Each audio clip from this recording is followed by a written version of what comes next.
Hey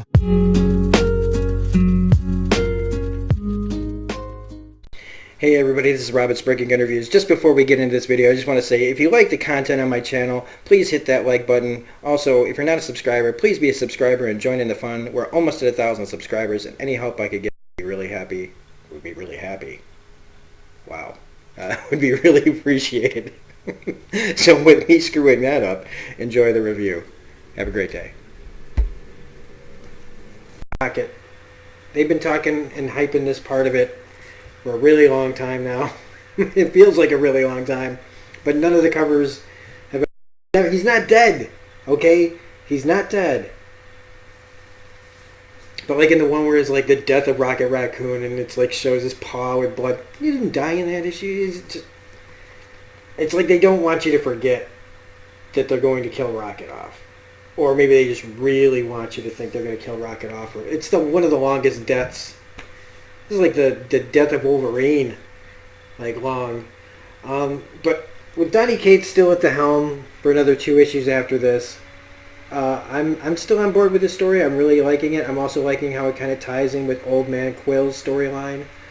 Another thing is I've been reading it since I came back into comics in 2016, and I know that they took a break with this book before they relaunched it with another #1 after Infinity Wars. And I've just been digging it. Guardians of the Galaxy is a fun book to me. I like where they've taken Groot. I love where they took Gamora. I love where they took Drax. I really just enjoyed it. And then near the end here, they're with Donny leaving after #12. I hope it stays as good as I like it. But this whole thing with the Church of the Truth, the Universal Truth, Church of Truth is back.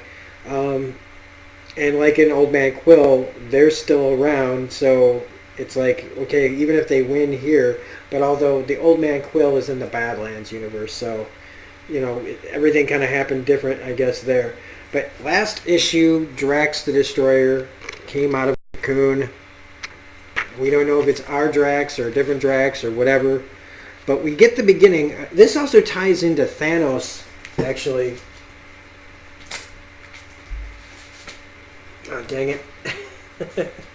So many books. This actually ties into Thanos' story where in this little 6-issue miniseries where Gamora's talking with Magus, a young Magus, who was born at the end of Infinity Wars, basically on a journey with him, taking him somewhere to be safe and be raised.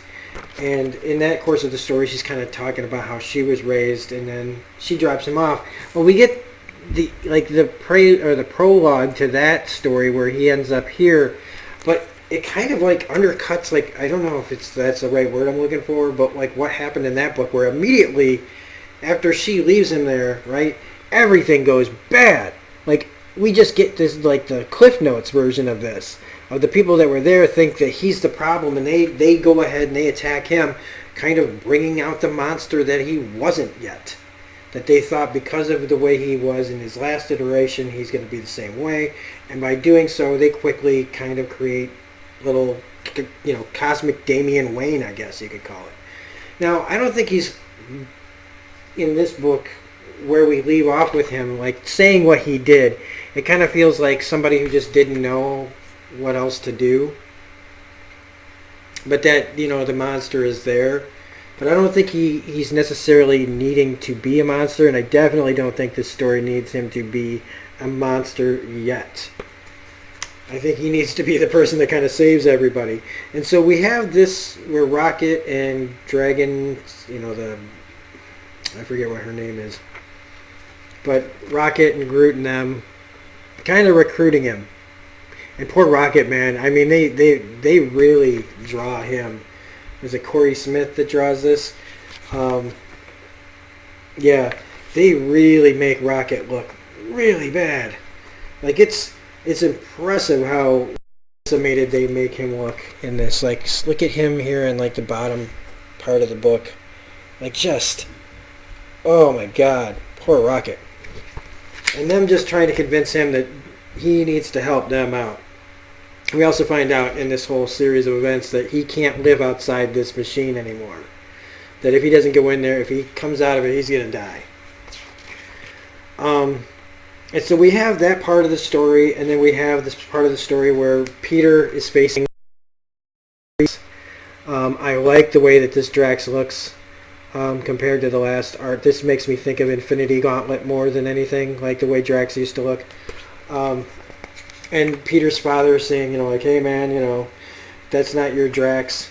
It's like, he killed Arthur Douglas. I am Drax Reborn, the Destroyer Reborn. So I guess basically what we're saying is the original Drax the Destroyer, the one that was just all kinds of mad crazy, is back.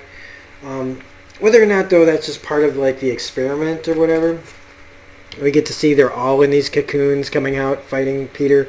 Peter trying to like freaking just stay alive. And then we get the arrival of Rocket and Magus and all them that cause Drax and them to all kind of collapse under. And they basically just crash. He just drives, Rocket just drives the whole ship right into him. I love it. He's just like, his lines to him. Whoever you are, you have just started a war. You are dead. Kind of hoping you'd say that. Prepare to be boarded, asshat. Who are you? Identify yourself. This is the Starship Bowie. Over and out.